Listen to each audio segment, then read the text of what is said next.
3 হয়, এটাও 3 এবং এটাও 3। অর্থাৎ এই জায়গার ক্ষেত্রফল কি হবে? বাহু স্কয়ার, কারণ এর বাহু কত? 3। অর্থাৎ 3 × 9 হচ্ছে এই জায়গার ক্ষেত্রফল, বর্গ একক কিন্তু 9। অর্থাৎ আমরা যদি ভূমির উপর অঙ্কিত বর্গক্ষেত্র আঁকি তাহলে সেটা হচ্ছে কত? 9 বর্গ। আসলে একক লেখার মানে কি? সে মিটারও হতে পারে, সেন্টিমিটারও হতে পারে, মিলিমিটারও হতে পারে, ঠিক আছে, কিন্তু ক্ষেত্রফলের সময় বর্গ হবে। আচ্ছা, তাহলে এটা যে 9 হলো তুমি শিওর হয়ে গেলে। আচ্ছা, এখন দেখো যে আমি এই যে এটাও বর্গ অঙ্কন করে নিলাম, অর্থাৎ এটা কত? 4, এটা কত? 4। এটা যেহেতু বর্গক্ষেত্র, 4টা বাহু সমান, তাহলে এই বর্গক্ষেত্রের ক্ষেত্রফল কত? বর্গক্ষেত্রের ক্ষেত্রফল আমরা জানি a স্কয়ার, মানে বাহু স্কয়ার। আসসালামু আলাইকুম প্রিয় শিক্ষার্থী, তোমাদের সবাইকে স্বাগত জানাচ্ছি খায়রুল স্যার একাডেমির পক্ষ থেকে। আজকে তোমাদের জমির নকশায় ত্রিভুজ, জমির নকশায় ত্রিভুজ। তো দেখো যে আমরা এই জমির নকশায় ত্রিভুজ, তো এখানে আমরা জমির নকশায় ত্রিভুজ কিভাবে অঙ্কন করা লাগে সেই বিষয়গুলো আজকে আমরা দেখব, ঠিক আছে। তো আমরা আসলে মূলত এখান থেকে বিভিন্ন ত্রিভুজের মাপযোগ শিখবো, ঠিক আছে, কিভাবে ত্রিভুজ অঙ্কন করতে হয়, বাস্তব জীবনে ত্রিভুজের কিভাবে প্রয়োজন আমাদের হয়, সেইগুলা কিন্তু এখান থেকে আমরা দেখব। তো দেখো যে এখান থেকে আমি প্রথমে পড়ে দেখি যে এখানে বলতেছে জমির নকশায় ত্রিভুজ। তো সেই বিষয়টা দেখো যে আমরা চারপাশে খেলার মাঠ, ধান ক্ষেত কিংবা বাড়ির সামনের বাগানের আকৃতি পর্যবেক্ষণ করি। ভালো মতো লক্ষ্য করলে দেখবে যে আমাদের চারপাশে বিভিন্ন আকৃতির জমি রয়েছে। মনে করো কোন জমির আকৃতি যদি সামান্তরিক কিংবা ট্রাপিজিয়ামের মতো হয় তাহলে তোমরা পরিমাপ করতে পারবে কি একটি ট্রাপিজিয়াম আকৃতির জমি কিভাবে পরিমাপ করবে তা নিচে বাক্সে লেখো। আসলে মূলত এইটা যদি বলা হয় তাহলে আমরা নিশ্চয় একটা ট্রাপিজিয়াম আকৃতির জমি পরিমাপ করতে পারবো, কারণ ট্রাপিজিয়ামের এখানে নিচে বাক্স লিখতে গেলে আমি এটাই উত্তর লিখবো যে আমি মুখে বলতেছি, লিখে নাও যে এখানে লিখবো যে ট্রাপিজিয়াম আকৃতির জমি আমরা পরিমাপ করব। ট্রাপিজিয়াম ক্ষেত্রের ক্ষেত্রফল নির্ণয়ের সূত্র আছে, সেই সূত্র ব্যবহার করে আমরা ট্রাপিজিয়াম আকৃতির জমির ক্ষেত্রফল নির্ণয় করব, ঠিক আছে। তো এইভাবে আমরা এই অংশ গেল। তারপরে আবার বলতেছে কি দেখো যে লক্ষ্য করো, কি বলেছে? লক্ষ্য করো। কি লক্ষ্য করতে বলছে দেখো, এটা আমরা দেখি। তো এই অংশ কিন্তু অলরেডি তোমাদের হয়ে গেল। এখন আমরা যদি পরে এই ছকের আগে দেখি, এখানে বলেছে যে এবার চিত্রে এখানে এলাকার বিভিন্ন জমির আকৃতিগুলো দেখা যাচ্ছে। এখানে কি কি আকৃতি দেখতে পাচ্ছ পর্যবেক্ষণ করো এবং খাতায় এঁকে রাখো। একটু চিন্তা করে বলো এবং বিভিন্ন আকৃতির জমি আমরা কিভাবে পরিমাপ করতে পারি। তোমার সহপাঠী এবং প্রয়োজনে শিক্ষকের সঙ্গে আলোচনা করে নিচের বাক্সে তোমার মতামত লেখো।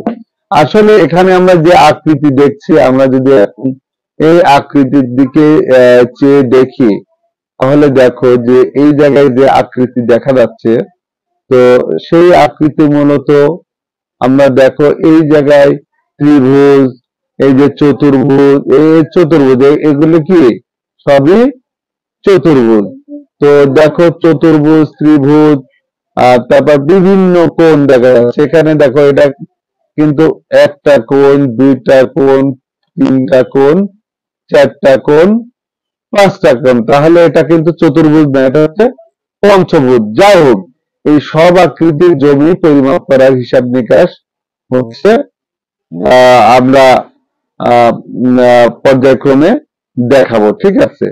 তো দেখো এখানে ইতিমধ্যে এখানে যা দেখাচ্ছে যে ট্রাপিজিয়াম রম্বস, যে কথা না বললেই না, ট্রাপিজিয়াম রম্বস, এই যে এতক্ষণ যে আলোচনা করেছি আমরা, দেখো সেই আলোচনার ক্ষেত্রে এখান থেকে আমরা ট্রাপিজিয়াম রম্বস, ত্রিভুজ, ঠিক আছে, এখানে বিভিন্ন আকৃতির কথা বলা হচ্ছে।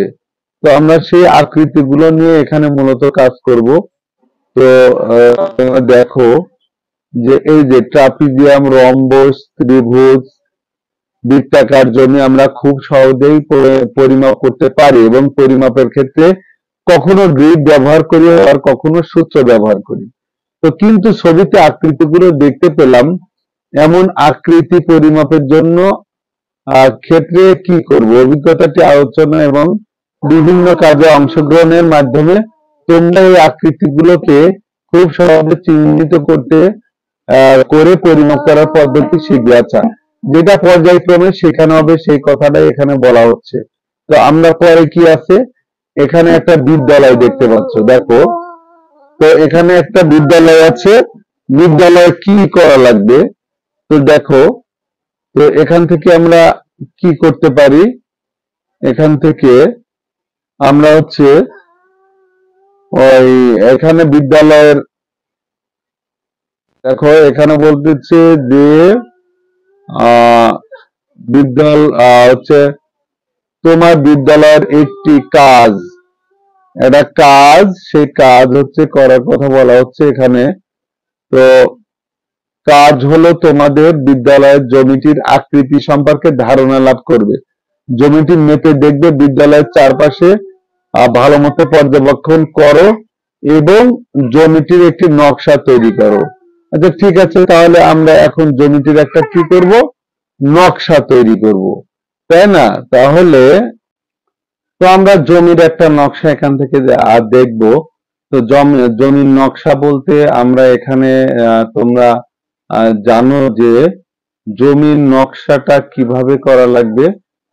তো আমি তার আগে এখান থেকে তোমাদের একটা কিছু দেখাবো, যে এই যে আসলে একটা স্কুল এমনও হতে পারে। তো এই স্কুলটা লক্ষ্য করে, এই স্কুলটা কিন্তু আমরা বলতে পারি বর্গাকার, অর্থাৎ আমরা তোমাদের এখন এই এখানে একটা নকশা আপাতত একটা করে দেখাচ্ছি। দেখো এই জায়গায় যদি আমরা জমির নকশা করি, জমির নকশাটা তোমার বিদ্যালয় যেমন তুমি তেমনই করবা, আমার এটার সাথে যে তোমার মিলবে তা না কিন্তু। তাহলে দেখো আমি এখানে জমির নকশাটা, আমাদের যে বিদ্যালয় জমিটার নকশা আমি এইভাবে এঁকে দিচ্ছি। দেখো এখান থেকে জমির এই পাশ দিয়ে, ঠিক এই পাশ দিয়ে রাস্তা, আর পাশে এই জায়গা হচ্ছে নদী, ঠিক আছে, আর এই জায়গা হচ্ছে মেন গেট, আর এই জায়গায় আমাদের বিদ্যালয়টা অবস্থিত, ঠিক এই জায়গায় এমন। তো এটা 4 তলা বিশিষ্ট বিদ্যালয়। আর তারপরে এই পাশে, ঠিক এখান থেকে এই পাশে আর একটা পুরানা বিল্ডিং আছে।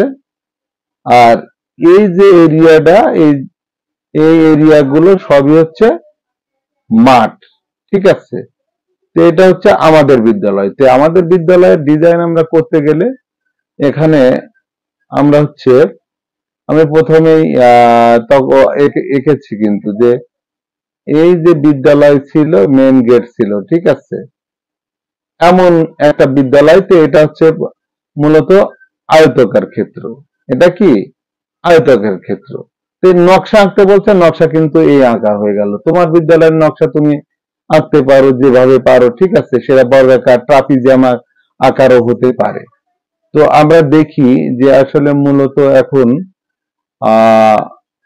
কি আছে, পরের পাতায় কি বলতেছে, ঠিক আছে। আমরা কিন্তু পর্যায়ক্রমে, আমি অনেক সূত্র এখান থেকে দিতে পারতাম, আমরা বইয়ের পাতাগুলো আলোচনা করে পরে যেখানে যে আলোচনা করা লাগে সেটা আমরা দেখব।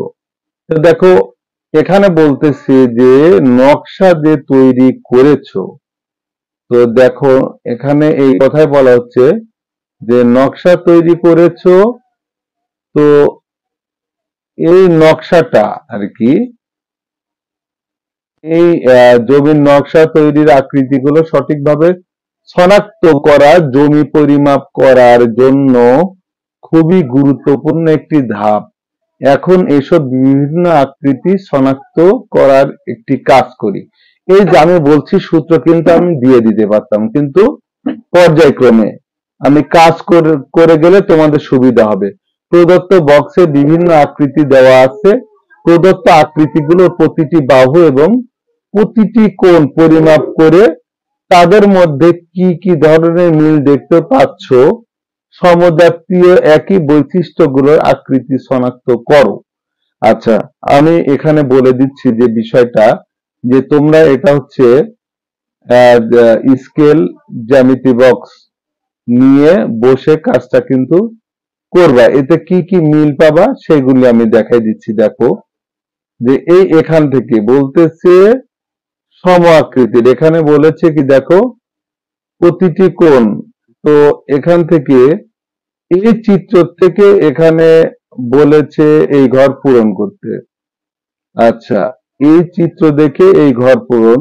তো দেখো যে আমরা যদি এখানে লক্ষ্য করি, তো আমরা দেখতে পাচ্ছি যে এইটার এই বাহু, তোমরা দেখো বিষয়টা আসলে আমরা সুবিধা মতোই আমরা কাজ করব।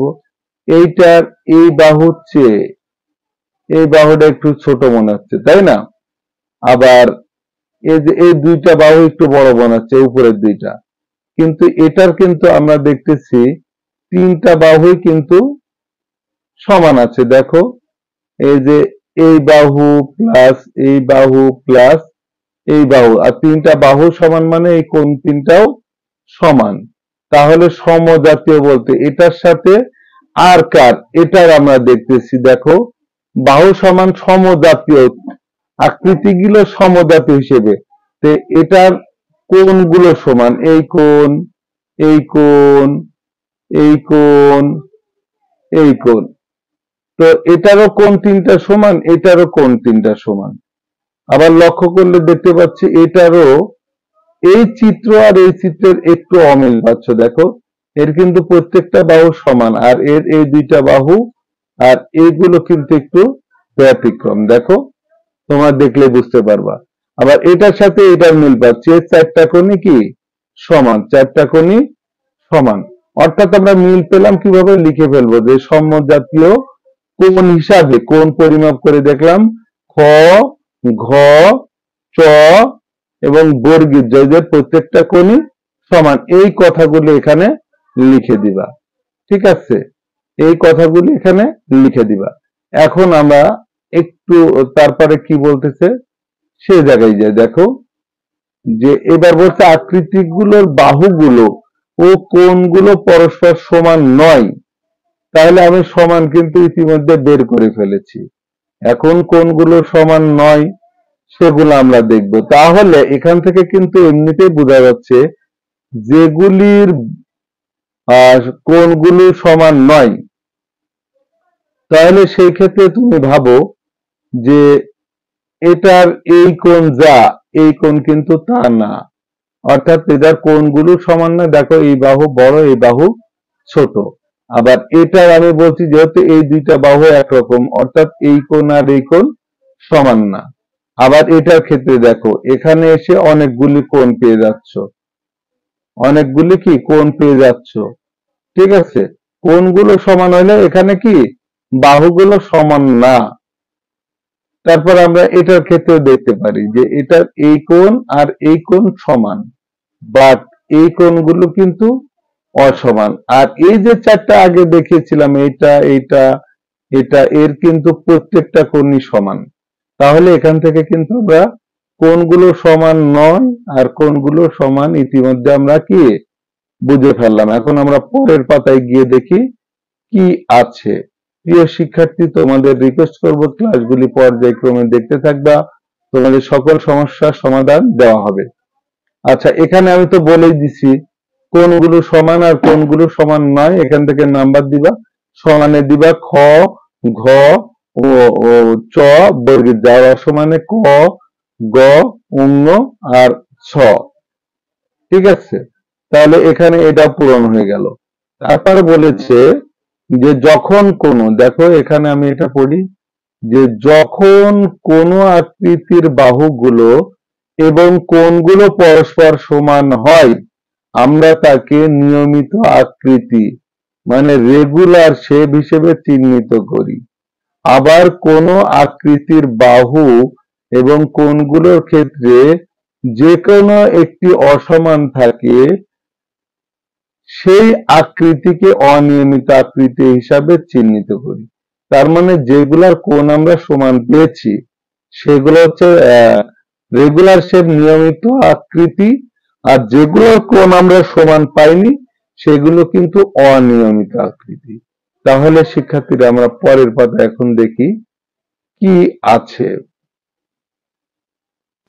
দেখো যে এখানে ওই কথাগুলি এখানে বলা হচ্ছে যে নিয়মিত এবং অনিয়মিত আকৃতিগুলো সঠিকভাবে শনাক্ত করার কাজটি পরিমাপ প্রক্রিয়ার জন্য খুব গুরুত্বপূর্ণ একটি ধাপ। যখন চিন্তা করে দেখো, এখন চিন্তা করে দেখো তোমাদের বিদ্যালয়ের জমির নকশা কি নিয়মিত নাকি অনিয়মিত। তো আসলে আমি যেটা আকৃতি বলেছে, তো অনিয়মিত আকৃতি পরিমাপের ক্ষেত্রে ত্রিভুজ চতুর্ভুজ বিভিন্ন ধারণা প্রয়োগ করে পরিমাপ করা সম্ভব। ইতিমধ্যে তোমরা ট্রাপিজিয়াম পরিমাপের ক্ষেত্রে এই কাজটি করেছো। তাহলে ট্রাপিজিয়াম কিন্তু তোমাদের সপ্তম শ্রেণীতে ছিল। এই অভিজ্ঞতার এই অংশে তোমরা ত্রিভুজ চতুর্ভুজ সম্পর্কে আরো বিস্তারিত জানতে পারবে। এই ধারণাগুলো প্রয়োগ করে বিদ্যালয়ের জমির নকশা পরিমাপ করতে পারবে। তো আমরা দেখো এখানে কি বলছি যে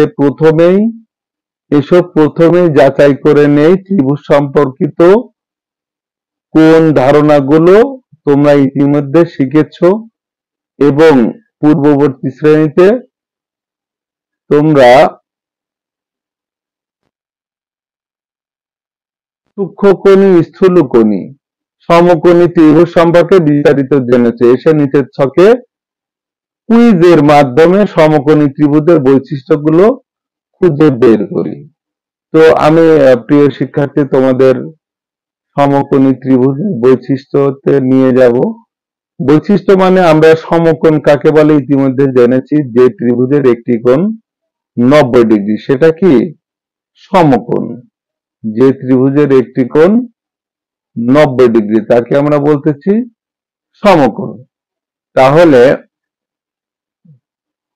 আমরা এখন দেখি এই যে এটাকে কি বলা হচ্ছে, এই চিত্রটা আমরা রেখে কাজটা যতদূর পারি সম্পন্ন করব। তো দেখো এটা একটা সমকোণী ত্রিভুজ। এখানে বলেছে যে আমি এখানে বলি যে সমকোণী ত্রিভুজের একটি কোণ আমরা ইতিমধ্যে জেনেছি কত 90 ডিগ্রি। এই 90 ডিগ্রিকে বলা হচ্ছে এক সমকোণ। ঠিক আছে, এটা কিন্তু আমি ডিগ্রি চিহ্ন দিয়েছি। আচ্ছা, সমকোণ সংলগ্ন বাহু দুয়ের নাম, অর্থাৎ এটা হচ্ছে সমকোণ। তো এর সাথে যে বাহু আছে এই বড় বাহুটা নাম হচ্ছে প্রতিভুজ, কিন্তু আজ যে দুইটা বাহু আছে দেখো সেই এই দুইটা বাহু এটার নাম অতিভুজ দেওয়া আছে। তাহলে একটা ভূমি আর একটা উচ্চতা, এখানে আমরা কি লিখব ভূমি আর উচ্চতা। আমি সংক্ষেপে লিখে দিলাম, তোমরা সুন্দরভাবে খাতায় লিখে নিবা ভূমি আর উচ্চতা। তাহলে আমরা এখন গ নম্বরে যাই। গ নম্বরে বলেছে যে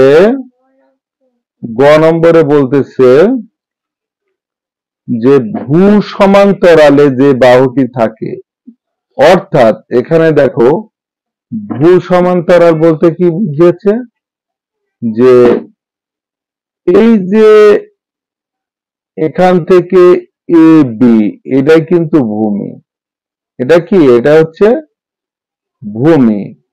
তাহলে তোমরা চিন্তা করে দেখো এই বাহুর নাম কি ভূমি, আমরা তখন ওই বাহুর নাম কি দিব ভূমি, অর্থাৎ এখানে লিখে দেবো এটা হচ্ছে ভূমি। লিখে নিবা, আমি মাউস দিয়ে লিখতেছি, তোমরা অনায়াসে লিখতে পারবা সুন্দরভাবে।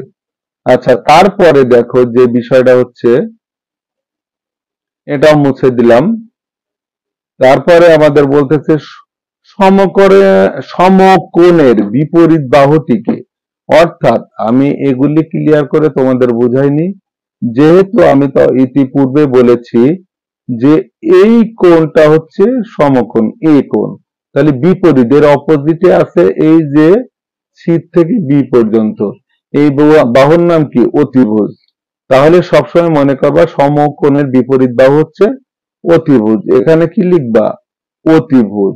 আর মনে রাখবা সবসময় এই সমকোণী ত্রিভুজের বড় বাহুটাই অতিভুজ হয়। আচ্ছা, তারপরে বলেছে চিত্র থেকে সমকোণটি চিহ্নিত করে পাশের বা বক্সে লেখো। সমকোণ হচ্ছে এই যে এই এ, আমরা যদি এটা লিখি কোণ এ, কোণ এ হয়ে গেল। এখন তারপর অ্যাটলিস্ট একদম শেষেরটা যা বলেছে, শেষেরটা বলেছে কি দেখো, আমি একটু সূত্রের সাহায্যে চিত্রে প্রদত্ত ত্রিভুজের ক্ষেত্রফল। আচ্ছা, আমরা সপ্তম শ্রেণী থেকে তোমরা জেনেছো ত্রিভুজের ক্ষেত্রফল কি? হাফ ভূমি। আচ্ছা, ভূমির জায়গায় বি লিখলাম, গুণন উচ্চতার জায়গায় এইচ লিখলাম, এটা লিখলাম। অর্থাৎ দেখো হাফ গুণন ভূমি, তোমরা বললে যে এটা ভূমি দেওয়া আছে কত? ভূমি হচ্ছে এবি, তাহলে এ বি, আচ্ছা, গুণন উচ্চতা কি? এসি, এ সি, এটাই ক্ষেত্রফল বর্গ একক লেখে নেবা। কেউ যদি অন্য কিছু লেখে তাহলে এই ত্রিভুজের ক্ষেত্রফলটা কি চলে আসলো? এই ত্রিভুজের ক্ষেত্রফলটা আমাদের চলে আসতেছে এখান থেকে। আমরা যদি মনে করি এই দুইকে নিচে দেব, অর্থাৎ এই স্কয়ার বিসি, এই স্কয়ার বি সি বাই 2, এমন আমরা এটার ক্ষেত্রফল নির্ণয় করে কিন্তু রাখতে পারি। ঠিক আছে, কারণ এখানে আমরা ওইভাবেই হচ্ছে কাজ করে ফেলতে পারি। আচ্ছা, এখন আমরা যেহেতু এটা শেষ হলো, আমরা পরের পাতায় গিয়ে দেখি। আমরা এখানে সূত্রটা কিন্তু হাফ ভূমি গুণ উচ্চতা দিলেই হয়ে গেল, এটুকু আমি এমনিতেই করে দিলাম। তো দেখো আমরা এখন পরের পেজে কি আছে এগুলো পরিষ্কার করে নিয়ে পরের পেজ দেখে আজকের ক্লাস শেষ করব। আবার আগামীকালকে ইনশাল্লাহ তোমাদের জন্য এর পরের অংশ আরো সুন্দর আলোচনা থাকবে। দেখো এখানে কি বলেছে, এই ছক আমাদের গেল, যে তাহলে এখন এসো আমরা একটা কি করেছি, যে এসো সমকোণী ত্রিভুজের আরেকটি গুরুত্বপূর্ণ বৈশিষ্ট্য খুঁজে বের করি। তো এখানে বলছে প্রত্যেককে নিজ নিজ খাতায় 5টি সমকোণী ত্রিভুজ আঁকো এবং চিত্রে 1 নম্বর 2 নম্বর 3 নম্বর এভাবে নাম্বার দিয়ে তোমাদের কাজ করতে বলছে। যে আচ্ছা, আমি 5টা ত্রিভুজ আমার মতো আমি হচ্ছে এঁকে নিচ্ছি। তাহলে পরের ছকে চলে যাই, পরের ছকে সেগুলা লিখতে বলেছে। সো আমরা পরের ছকটাই যাচ্ছি। আচ্ছা, এখন এটা আমি মুছে নিই। এই যে জমিন নকশায় ত্রিভুজ, এরই তোমাদের কম্পিউটারে ক্লাস নিতে নিতে একটু গাণিতিক সমস্যায় বিস্তারিত আলোচনার জন্য আমি আবার বোর্ডে নিয়ে আসলাম। তো তোমরা দেখো এটা হচ্ছে 98 পৃষ্ঠার, যে তোমাদের বলেছে যে 5টা ত্রিভুজ, সমকোণী ত্রিভুজ নিজের মতো অঙ্কন করো এবং তার ভূমি উচ্চতা কত কত মেপে দেখবে। এটা মেপে দেখে প্রত্যেকটার উপর বর্গক্ষেত্র অঙ্কন করে তাদের মধ্যেকার সম্পর্ক। তো আমি এখানে ক্রমিক নম্বর 5টার জন্য এভাবে 5টা ঘর দিয়ে দিলাম, 1 2 3 4 5। তো সম্পর্ক আমি এখানে 5টা ত্রিভুজের নম্বর দিয়ে দিলাম। আর এখানে এসে ভূমি, আচ্ছা, ভূমিটা আমি কত কত নিতে পারি, ঠিক আছে। আমি হচ্ছে 3, হয়তো আসলে বলা হচ্ছে ত্রিভুজ অঙ্কন করো, অঙ্কন করে সেই ত্রিভুজের ভূমি উচ্চতা। তো এটা যদি আমি একটা দিয়ে বুঝাইলে তোমরা বুঝে যাবা, এটা একটা ত্রিভুজ অঙ্কন করলাম। আমি একটাই বিস্তারিত বুঝাবো, একটা বোঝার পরে তোমরা বুঝে যাবা। সে একটা বুঝাইতে একটু আমার জায়গা লাগবে, এই জায়গাটুকু নিয়ে নিই, তারপরে একটার বিপরীতে তোমরা বাকিগুলো সব কমপ্লিট করে ফেলবা।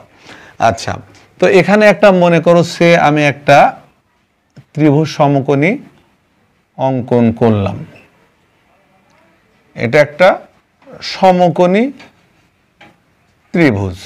তো আমি ভূমি নিয়ে নিলাম 3, আর লম্ব নিয়ে নিলাম 4, অতিভুজ নিলাম 5। একটা বুঝলে সব বুঝতে পারবা। তো এখানে 3, 4, 5 নিয়ে নিলাম না, আসলে এটা হচ্ছে একটা ত্রিভুজ অঙ্কন করে তোমাকে এইভাবে, এই যে এটা মেপে দেখলাম 3, এটা 4, এটা 5। এখন যদি তুমি এটা 3 আর এটা আন্দাজে 4 দিয়ে এটা 6 দাও, তাহলে তোমার এটা মিলবে না, সমকোণী তখন আর থাকবে না। অর্থাৎ সমকোণী মানে কি, একটা কোণ 90 ডিগ্রি এমনভাবে তুমি এঁকে নিবা, আঁকার পর ত্রিভুজ হয়তো আর একটা এমন নিয়ে ফেলেছ, এমন নিলে। আচ্ছা, এটা 5 মেপে দেখতেছি, এটা কত 5। আচ্ছা, তারপর এই পাশে মেপে দেখলাম এটা কত 12। এটা 5 আর এটা 12 হলে এটাতে তুমি মন মতো 14 দিবা তা না, এটা মেপে দেখবে এটা 13ই আসছে। আচ্ছা, সেই লজিকে আমি যাব, সেটা কিভাবে সম্ভব সেটা বুঝতে পারলে তোমরা ক্লিয়ার হয়ে যাবা।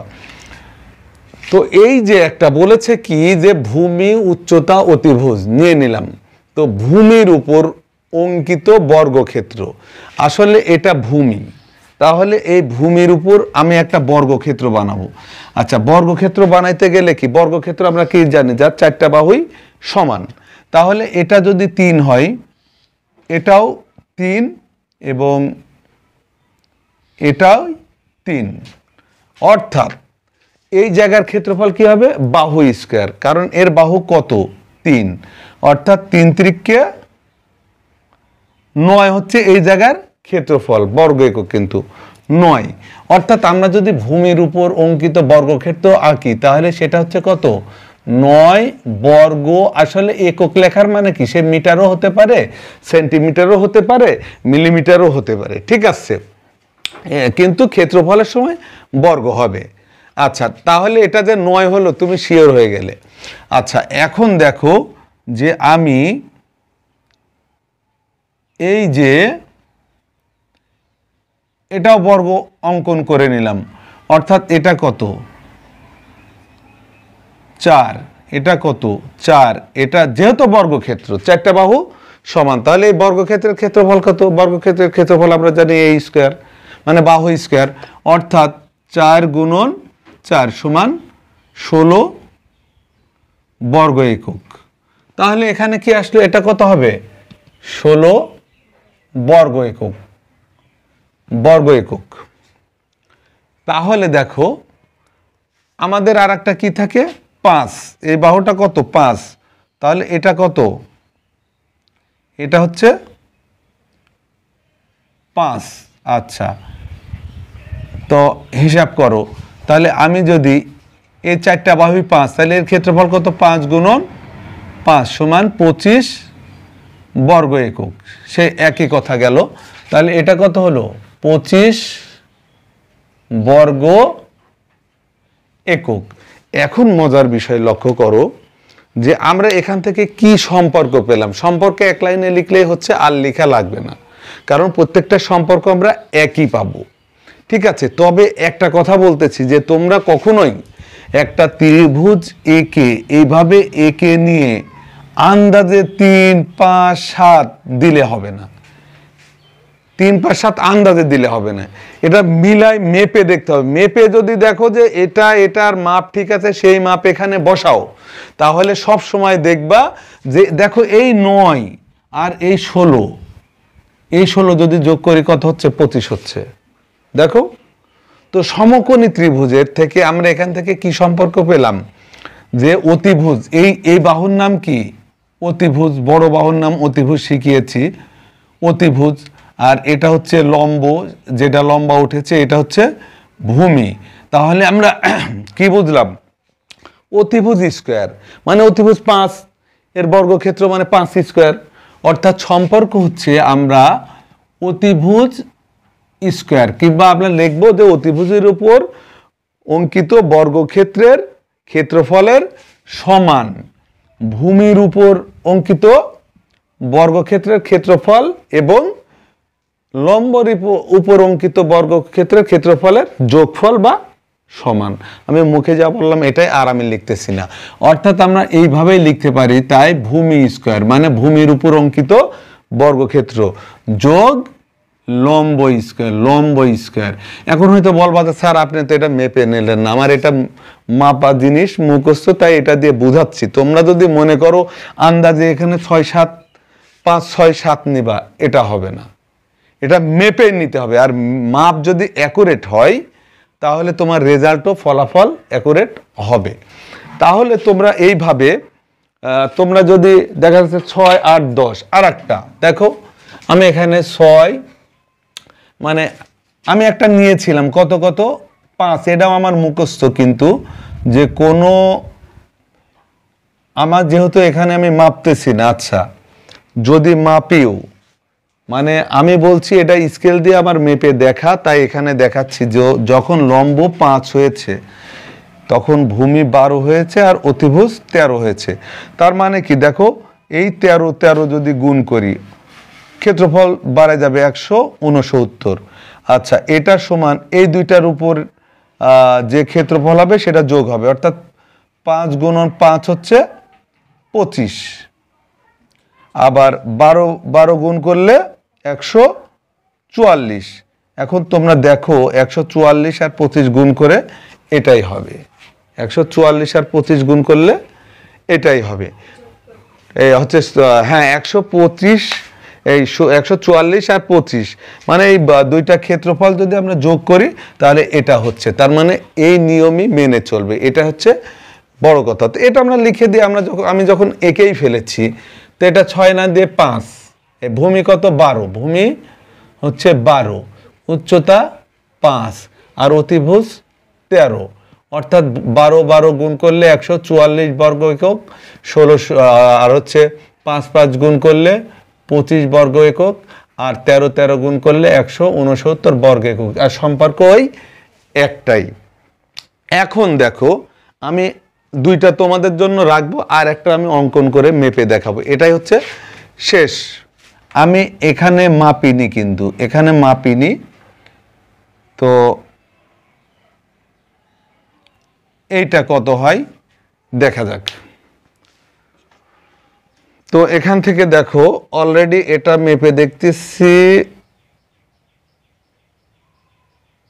13, এটা হচ্ছে 13, আচ্ছা। আর সেন্টিমিটার, যেহেতু বোর্ড বড় জায়গা, আর এটা মেপে দেখলাম 26 সেন্টিমিটার, এগুলা কিন্তু সবই সেন্টিমিটারে, এগুলি সবই সেন্টিমিটারে। এবার আমরা এই বাহুটাও মেপে দেখি। তো এখানে দেখো এই যে 30-এর চেয়ে এই মাথা বাড়াই গেছে, তো এই পর্যন্ত কিন্তু আমাদের 29-এর চেয়ে সামান্য বড় মনে হচ্ছে, অর্থাৎ আমরা 29 দিয়ে দিলাম, হয়তো দশমিক এমন জিরোর পরে 5-6 এমন কিছু আসতে পারে। আমি বলছি যে 29-এর চেয়ে মানে এতটুক বড়, ঠিক আছে। তো আমরা এখন মিলানোর চেষ্টা করি, কাছাকাছি যদি রেজাল্ট যায় দেখবা যে এটার সঙ্গে মিলে যাবে। অর্থাৎ আমরা এর বর্গক্ষেত্র বের করতে হলে কি হবে, 26 আর 26 দেখো এখানে যেমন গুণ করেছি 3, তাহলে 26 গুণন 26 সমান 676। আবার দেখো এটার ক্ষেত্রে কি 13 গুণন 13 সমান 169, আর এখানে আমরা 29ই ধরি। আচ্ছা, 29 গুণন 29 29 গুণ 29 841। তো আমরা দেখি কাছাকাছি যাইতে পারি কিনা। আমি যেহেতু বলছি এক্সাক্ট 29 না, একটুখানি বড় আছে। তো দেখো 676 যোগ 169, অর্থাৎ 9 6 15 আর 6 7 13 আর 1 14, 4 হাতে 1, 845 আর এখানে 841। অর্থাৎ আমি যে বলেছি যে 0.05টা যদি করো তাহলে তোমরা 29.06 একবার গুণ করে দেখো, 0.5 কিংবা 6 গুণ করে দেখো, রেজাল্ট আর একটু বেড়ে যাবে। 29.05 যদি গুণ করা যায় 0.05 তাহলে দেখো 844 হয়ে যাচ্ছে। ঠিক আছে, তো এই আমাদের চিন্তাধারা। তাহলে এটা কত নিলাম? আমি 26 নিয়েছি। এই হচ্ছে ভূমি হচ্ছে 26, অর্থাৎ ভূমি স্কোয়ার হচ্ছে কত হলো? 676। আচ্ছা, তারপরে আমি উচ্চতা নিয়েছি কত? 13, আর উচ্চতা স্কোয়ার হবে 169 বর্গ একক। আর এটা নিলাম 29-এর চেয়ে একটু বড়, তাই 29.06। আর এটা গুণ করলে আমার ঠিকই চলে আসবে 845 বর্গ একক। তো এই ছিল, বাকি দুইটা তোমরা তোমাদের মন মতো নিয়ে তোমরা স্কেল দিয়ে মেপে রেজাল্টটা বের করবা। প্রিয় শিক্ষার্থী, এরপরে যে সমস্যা আছে পরের ক্লাসে সেগুলো আলোচনা করা হবে। সবাই ভালো থেকো, সুস্থ থাকো, আল্লাহ হাফিজ।